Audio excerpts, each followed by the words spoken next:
బొబ్బిలి పులి ఇంతకీ ఎవడి బొబ్బిలి పులి? చచ్చిపోయిన చక్రధర్ తాలూకు మనిషా లేక అలాంటి ఆశయాలే కలిగిన మరొకడా? అయ్యా అయ్యా ఎవడో బొబ్బులి పులట, బొబ్బులి పులి అని తిరుగుతున్నాడు. మాకు అనుమానం వచ్చి పట్టుకొచ్చాం. మీరు వాడిని తొందర పెట్టకండి, సగౌరవంగా లోపలికి తీసుకురా. చెప్తాను స్వామి.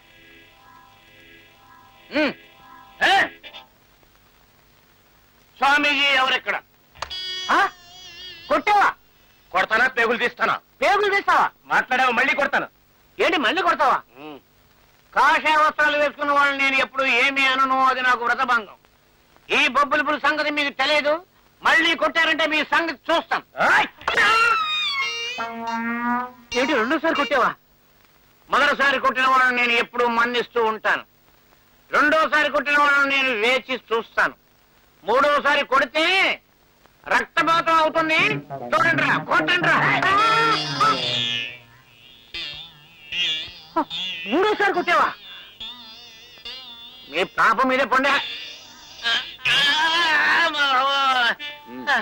చెప్పు, ఎందుకు చంపావు మా వాళ్ళని? కృష్ణమూర్తిని, రాజనాలని? లేదు బాబు, నేను చంపలేదు. నువ్వు బొబ్బిలి పులివా? కాదు బాబు, నేను ఫుడ్ కోసం పేరెట్టుకున్నాను బాబు. నన్ను వదిలేడు బాబు, నేను వెళ్ళిపోతాను. నిన్ను వదిలేయడానికి కాదు ఇక్కడికి తీసుకొచ్చింది. నువ్వు బొబ్బిలి పులివు కాదని మాకు ఎప్పుడో తెలుసు. అయినా నువ్వు బొబ్బిలి పుల్లాగే బతకాలి, వాళ్ళొచ్చి నిన్ను తీసుకెళ్ళాలి. అక్కడ రహస్యాలన్నీ నువ్వు మాకు చెప్పాలి. నీ ప్రాణాలు, నీ భార్యా బిడ్డల ప్రాణాలు క్షేమంగా ఉండాలంటే నువ్వు ఆ పని చేయాలి. నిన్ను అక్కడికి తీసుకెళ్లే ఏర్పాట్లు మేము చేస్తాం.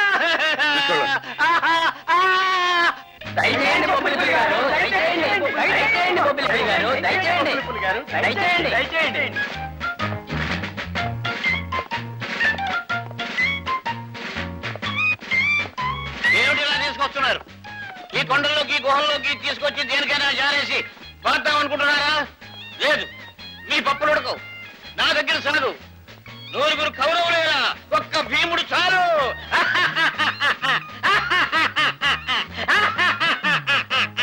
లేదండి, మిమ్మల్ని ఎందుకు కొడతాం? మీ సహాయం కోరి తీసుకొచ్చాం.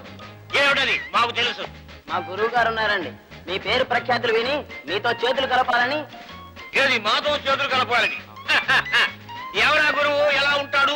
ఎక్కడ ఉంటాడు? మాకు తగిన వాడా? మా పర్సనాలిటీ ఉంటుందా? మీ అంత గొప్పవారు కాదు కానీ 6 పులే. ఏది వట్టి పులి?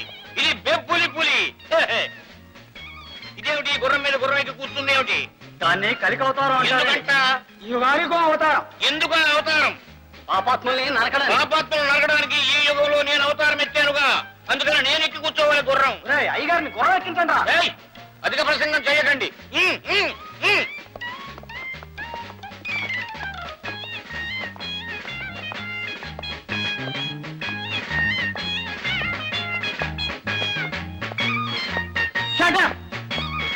ఎక్కడ ఎక్కడయ్యా మీ గురువు? ఎక్కడ? ఎంతసేపు మేము మీద పడిగాపులు పడి ఉండాలి? ఎంతసేపు మేము ఆయన కోసం వేచి ఉండాలి? మాకేం మతిపోయింది అనుకుంటున్నారా? పనులు లేవనుకుంటున్నారా? ఎప్పుడనగా వెళ్ళాలి? ఎంతమంది?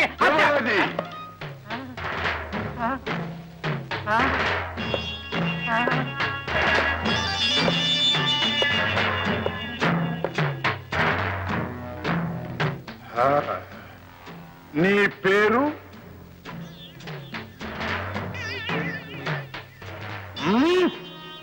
బొబ్బిలి పులి. ఓ, బొబ్బిలి పులి. తమరు? బొబ్బిలి పులి.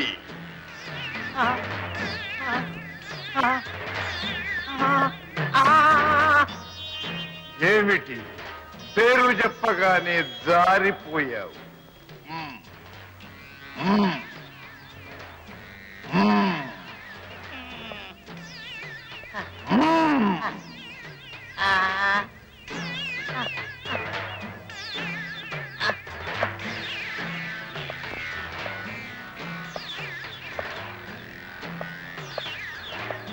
నీవు బొబ్బిలి పులివా? కాదండి, బొబ్బిలి పిల్లినండి. ఆడిదనండి. బొబ్బిలి కుక్కనండి. ఎవరు పెట్టారు నీకు ఆ పేరు? నేనే పెట్టుకున్నానండి. ఓహో,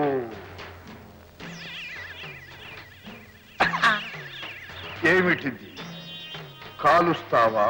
లేదండి, అది పేలదండి. అందులో మందు లేదండి. రోడ్డు మీద దొరికితే తగిలించాను. ఏమిటి ఎర్ర కోతిలాగా నీ వేషం? ఫుడ్ గడవడం కష్టంగా ఉందండి. తమ పేరు పెట్టుకుంటే తమ పేరు వింటుంటే ఊరంతా బాగా తడిసిపోతున్నారండి. అంచేత ఆ పేరు పెట్టుకుంటే ఫుడ్ దొరుకుతుందని మీ పేరు పెట్టుకున్నానండి. అప్పటి నుంచి 2 పూట్ల అన్నం దొరుకుతుందండి.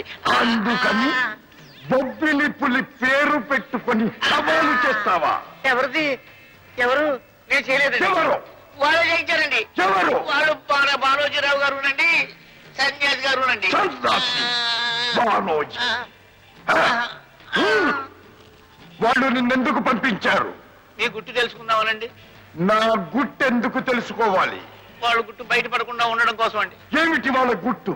వాళ్ళు చేసిన తప్పేమిటి? తప్పులు చేసే వాళ్ళకి తప్పుడు సలహాలు ఇస్తూ ఉంటారండి. ఏమిటవి? మన చక్రధరరావు గారు లేరని జైలు నుంచి పారిపోయారు కదండి, ఆయన మీరేనని వాళ్ళు అనుకుంటున్నారు. మిస్టర్ గోపీనాథ్, ఈ బొబ్బిలి పులి విషయంలో కేవలం ఆంధ్రదేశంలోనే కాదు, యావత్ భారతదేశంలోనే సంచలనాన్ని సృష్టిస్తోంది. దీన్ని చిన్న విషయంగా వదలటానికి వీల్లేదు. మొత్తం దేశం కళ్ళన్నీ ఈ బొబ్బిలి పులి మీదే ఉన్నాయి. ఈ సమాచారం సేకరించడానికి నువ్వే సమర్థుడు. అందుకే ఈ కేసులో నిన్ను స్పెషల్ ఆఫీసర్ గా నియమిస్తున్నాను. Thank you sir. I will do my best. Best of luck.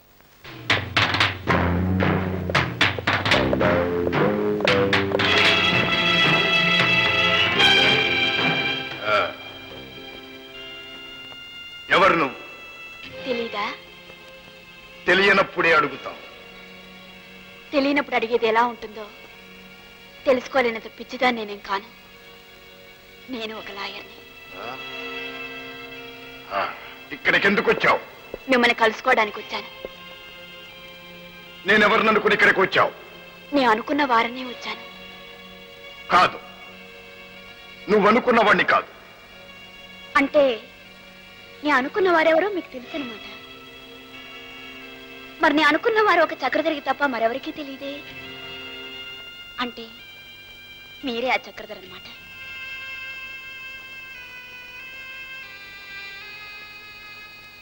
చూడండి, ప్రభుత్వం నుంచి తప్పించుకోగలరు, ప్రజల కళ్ళు కప్పేయగలరు, చట్టం తలుపులు మూసేయగలరు. కానీ కావాల్సిన వాళ్ళ మనసులో నుంచి మాత్రం తప్పించుకోలేరు, ఆ తలుపులు మూసేయనూ లేరు. అసలు నువ్వు ఇక్కడికి ఎలా వచ్చావు? నేను ఇక్కడ ఉన్నానని నీకు ఎలా తెలుసు? బిడ్డ ఆకలి తల్లికి తెలుస్తుంది, భర్త పిలుపు భార్యకి వినిపిస్తుంది. ప్రేమించుకున్న వాళ్ళు ఎవరు ఎక్కడున్నా వాళ్ళ కళ్ళు ప్రపంచమంతా తిరుగుతూ ఉంటాయి. నో!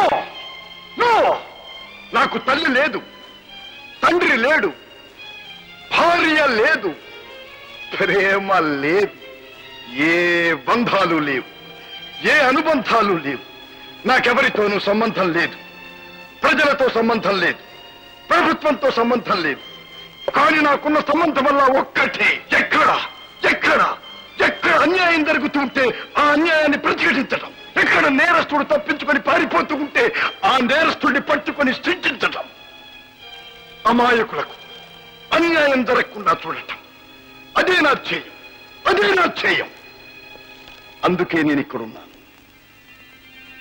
అమాయకుల్ని కాపాడడం, నేరస్తుల్ని శిక్షించడం, నేరం చేయని వాళ్ళకి న్యాయాన్ని ప్రసాదించడం. అందుకే మీరు ఇక్కడ ఉన్నారు కదా. అయితే మీ భార్య ఏ నేరం చేసింది ఆమెకి శిక్ష విధించారు? భర్త బతికుండగా ఆడది కోరుకున్న 5వ తనాన్ని, ఆ పసుపు కుంకుమల్ని, ఆ మాంగళ్యాన్ని మీరు బ్రతికుండగా ఆమె ఎందుకు దూరం చేసుకోవాలి? మనిషిని మనిషి చంపటం నేరం కావచ్చు, తను చేసిన నేరాన్ని మరొకరి మీద నెట్టడం నేరం కావచ్చు.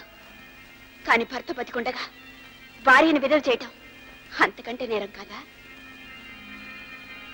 కాదు, నేను బ్రతుకుతున్నది నా కోసం కాదు. మీరు బ్రతుకుతున్నది మీకోసం కాకపోవచ్చు, కానీ ఆమె బ్రతుకుతున్నది మాత్రం మీకోసం. మీరు లేనప్పుడు ఆమె ఎందుకు బ్రతకాలి? ఎవరి కోసం బ్రతకాలి? న్యాయం కోసం నా వాళ్ళు ఏమైపోయినా సరే పర్వాలేదు. ఓకే, మీ వాళ్ళంతా ఏమైపోయినా పర్వాలేదు, కానీ అమాయకులు మాత్రం అన్యాయం పాలు కాకూడదు, అంతేగా? ఇదే మీ ధర్మం అయితే ఎందుకోసమే మీరుంటే? ఒక అమాయకురాలు భర్త బతికుండగా విధవరాలైపోయింది. ప్రభుత్వం దృష్టిలోనూ న్యాయస్థానం దృష్టిలోనూ ఆమె భర్త చనిపోయాడు. కానీ ఆమె సుమంగళి అని, ఆమె భర్త చనిపోలేదని, ఇంకా బ్రతికే ఉన్నాడని, ఇక్కడే ఉన్నాడని మీకు తెలుసు. అటువంటప్పుడు మీరు నిజంగా న్యాయం కాపాడడానికే ఉంటే ఆ అమాయకురాలికి న్యాయం చేయండి, ఆమె భర్తను ఆమెకు చూపించండి. లేదా నా న్యాయంలో 2 వైపులా పదనుందని మీరు అనుకుంటే మీ ఇష్టం. ఆమెకు న్యాయం చేసి బ్రతికిస్తారో లేదా అన్యాయం చేసి చంపేస్తారో మీ చేతుల్లో ఉంది. ఆగు.